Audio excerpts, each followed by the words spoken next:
Quarantines, we know this, they're an important tool to contain and mitigate the spread of disease. So what if it happens to you? Jesse Schultz is live to tell us about the legal guidelines, if there are any, Jesse, that we have to follow, or if this is just the honor system.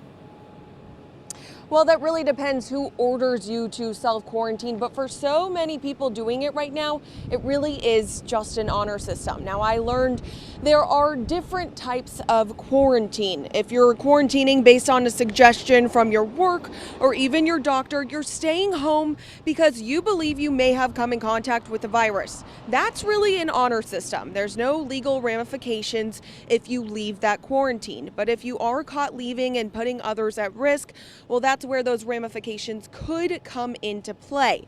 Catherine Van Tessel, a law professor at Case Western, says it's very possible after you're found not honoring the voluntary order, the local health department could issue an official order for you to stay in quarantine. If you do get that order and violate it, there could be a misdemeanor fine of $150. The second time you violate it, that goes up to $250 and a possible 30 days in jail. And importantly, once the public health officials understand that you can't be trusted to stay home, it is also very possible for the police to take you into custody and force you to be isolated and quarantined in a completely separate place from your home, such as a jail.